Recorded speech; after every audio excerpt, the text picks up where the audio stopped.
Good day, everybody. This is Chris at the Ancient Scholar, and I'm going to go ahead and just show you something really quick.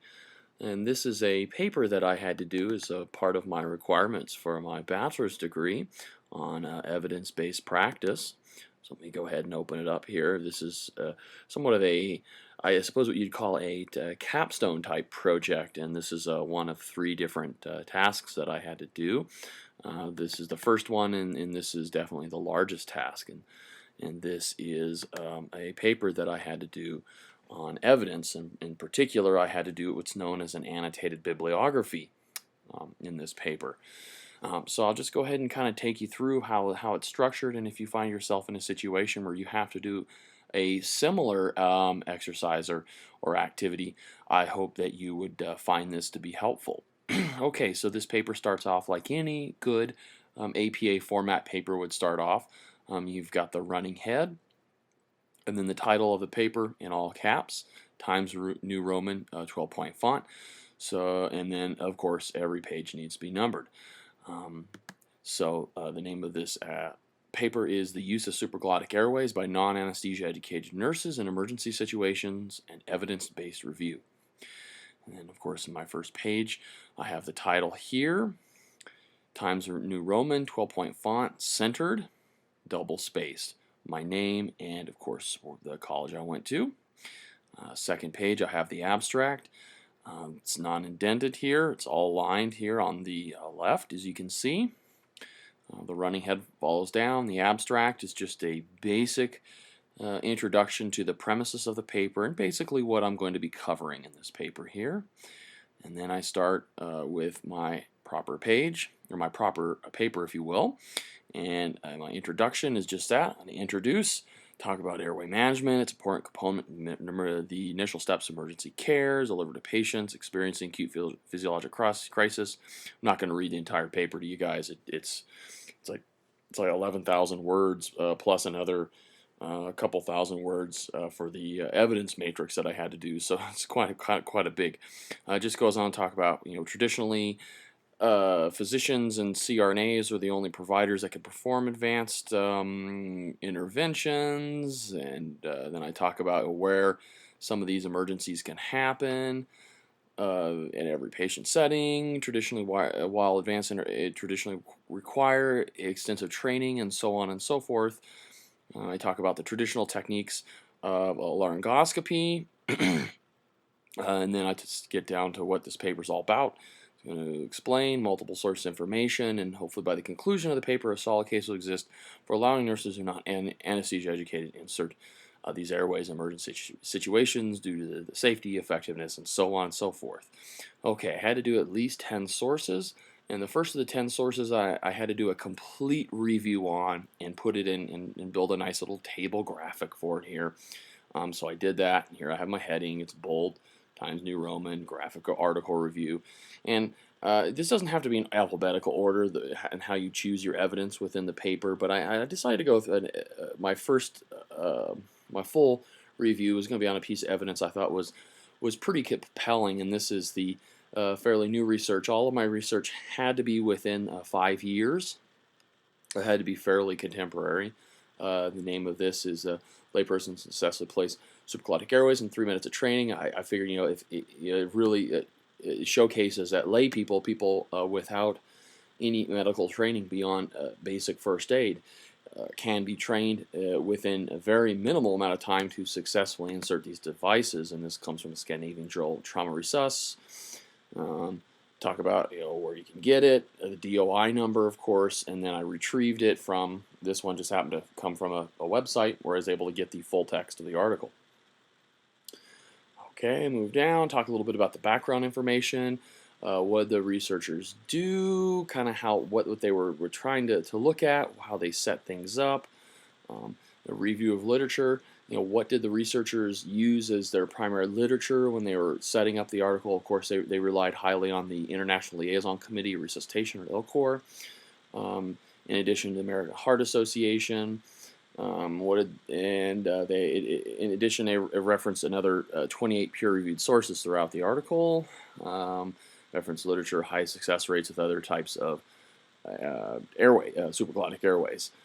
And then we talk about the methodology and ethical considerations. So this revolves around quantitative information gathering, statistical analysis. They looked at 4 airways: King, LMA Classic, ILMA, Cobra. The sample of 141 participants, recruited from a cafeteria at a technical or community college, and then the other people came from a shopping mall. All the people were older than 16 years, and they were excluded if they had more than just a basic first aid course and training. In addition, as participants completed a survey, so they did have some qualitative information they gathered as well. And I also talked about people. They had verbal consent. Okay, so data analysis, blah blah blah blah. So in fact, greater than 95% of the subjects were able to successfully establish an airway. How about that? This is some qualitative information. And then what was the conclusion? Conclusion's basically monkey see, monkey do. Monkey sees it, monkey can pick it up, monkey can do it very well. So supraglottic airway, so easy a monkey can do it, let alone a human being. And then I just went into some more additional analysis, talking about the 5 areas that I discussed in the graphic above. Talked about, in more detail what went on, and I talked a little bit about the statistical methods that they used. Actual success rates. I also talked about some of the pitfalls of this study. One of the big pitfalls being that this was a mannequin-based study. They didn't use real live people, human beings, so the results could be a little different. And overall, it paints a really good picture. Talked a little bit about ethical implications as well. And then I start the annotated bibliography, and I had to do a total of 9 sources in my annotated bibliography. All 10 sources in this paper had to include primary research. Primary research is when somebody goes out and they actually do new research and they add to the base of evidence. They actually contribute something meaningful to the literature. So that primary research generally doesn't consider things like popular science magazines or Joe Blow opinion ads, or even textbooks for that matter. This really refers to people going out and doing research. That can include prospective research, retrospective research, and all kinds of different ways you can do that. You have your cohort studies, you have randomized trials, you have randomized double-blinded trials, and so on and so forth. You have retrospective studies. You also have you can do literature analysis, where you analyze multiple sources of literature, and oftentimes this comes in the form of what's known as a meta-analysis. Okay, so here's one I used. This, of course, it looks like a retrospective study. About 600 patients over several month period, and then so what I do, excuse me, is you have to cite the article, the reference, full APA here. These do not have to be in alphabetical order. And then after your full citation, you do a little summary, and you basically talk about what the authors did, how did they design their study, and high yield information. You go for very high yield information, and you throw the pertinent information out on here and the pertinent things that you look at. And obviously all of these sources should support your hypothesis at the beginning of the paper, or your thesis, if you will. Here's my second one, talking about BVM versus bag mass ventilation versus LMA. Here we go, talk about more statistics, and we talk about p-values. So it does help that when you get into any kind of evidence-based type of classes, that to have some basic statistics under your belt, know, okay, what is a p-value, and what does it mean that something is greater than like a p-value of 0.136? Well, that's not necessarily a good when it comes to hypothesis testing, and you may have to answer to that kind of stuff. Let's see, here's another set of literature. This is another retrospective, big meta-analysis here, looking at multiple sources of literature from a big chunk of time here, LMA versus bag mask ventilation during CPR, and so on and so forth. Here's another one. As you can see, this is a big paper. It took a little time for me to get through. This is a prospective, observational, or descriptive study. People with limited airway management. Let's see, this is in anesthesia 2010. LMA Supreme being inserted by novices in mannequins and patients. It's kind of an interesting study here. Had a sample of 50 participants. Included a mishmash of med students, non-anesthesia physicians, ICU nurses, OR practitioners, and basically there wasn't a whole lot of difference between the effectiveness of them in mannequin versus back mask when it came to supraglottics, but clearly people that had more anesthesia training were better at intubating.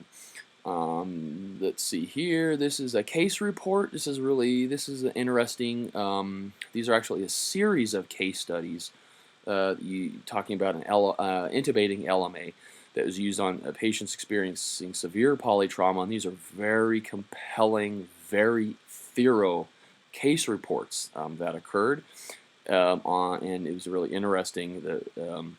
I don't have the time to go into that, but here's another one talking about intubation and alternative different professionals, different levels of pre-existing skills.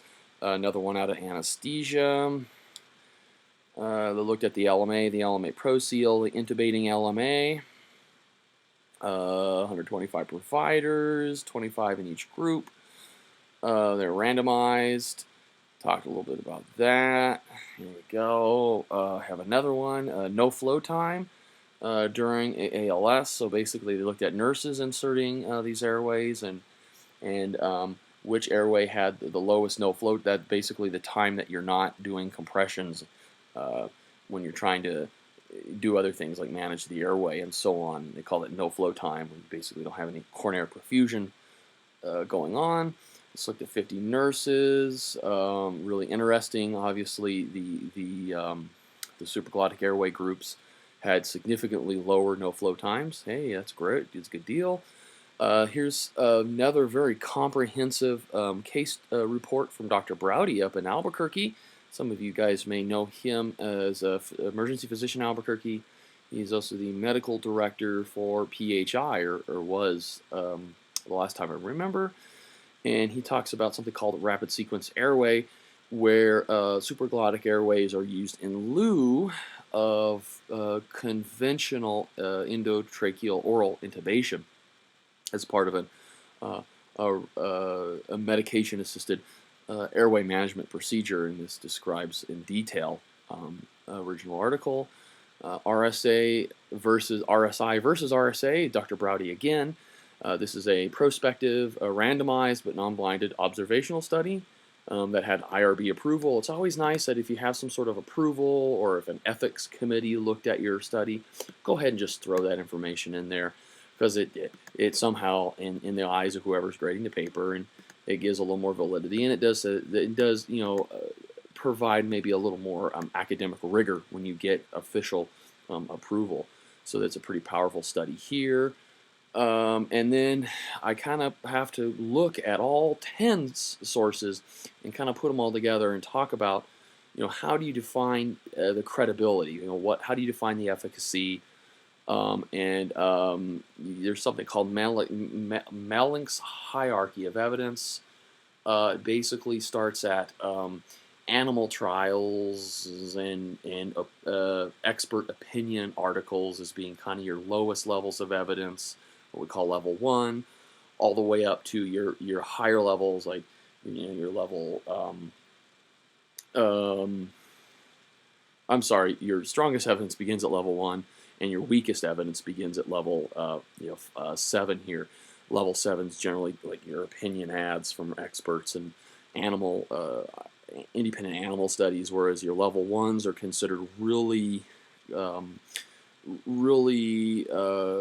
well done systemic evidence reviews or meta-analyses where multiple pieces of literature are used. So just talk about how do these papers establish efficacy, talk a little bit about the tools that were used to evaluate effectiveness. There's a lot of different tools here used. What was approach? How was the information gathered? Were they prospective, qualitative, observational? How did you get at the data? Did you look through charts, or in some cases, did you use certain technologies such as monitoring vital signs, watching the number of attempts to insert a certain airway, timing, other tools, maybe entitled carbon dioxide monitoring, waveform capnography, and then I even talk a little bit about the statistical tools. How do you talk about hypothesis, p-value, confidence interval calculations, chi-square testing, and so on and so forth. And then I just kind of summarize all together, and basically this area right here, so you spend a little time, you give yourself a nice big old pat on the back, and you say, my information is the greatest information that ever was, and it overwhelmingly supports my view. How about that? Pat on the back. This is kind of the money shot of the paper, if you will. It all comes together to prove my point beyond reasonable doubt. And then I just had to talk a little bit about theoretical model. Basically, that just is talking about, if you come up with a hypothesis, you test a bejesus out of that hypothesis to develop a theory, and the importance of using theories and research in medicine, and anybody who has any scientific mindedness about them understands that, because really that's nothing more than the scientific method. We just dress it up with nursey terms, if you will, but if you peel away all the nursiness, all the special nurse words that we assign to that, it's really nothing more than a scientific method. But you still have to put the appropriate words in there to make whoever's grading your paper happy. And then, last but not least, you have to reference every single source in your paper. Doesn't matter that I did a complete annotated bibliography. I still have to, all of those, and then all the other ones that I use as just general references have to go in here, have to go in alphabetical order by author, and you guys know how that, hopefully at this point, you should know how that goes. You got the hanging indent, Times New Roman, where you got it from. They generally they frown on using abstracts, so I had to use my college's federated database. There are multiple databases I could have used, but I just kind of like to use the unfiltered database, and it basically vomited a bunch of studies out for me, and then I went ahead and had to dive in and kind of find the studies that I liked. Perhaps not the most efficient way of doing it, but it got the job done for me. And here we are, page 28. Hooray, the end of the paper. So I have that, and then I'll show you my evidence matrix that I had to do. Basically, this is an attachment to the paper, basically where I had the author, every source, all 10 of the primary sources that I used, the author as it appear in text, the source, the date, the type of research. So that you see this is a prospective, quantitative, descriptive study of the qualitative component. Outcome measures, what did they look at? Tidal volumes, chest rise and fall, tidal CO2, time, etc. Population and or sample size, pertinent data, suggested conclusions, and then in the comment section. Comment section is just where I say, hey, this is why source is important to me. This is why I'm using this source in the paper. And you can see I had to do that to all 10 sources, and then I just added that as an attachment to my paper.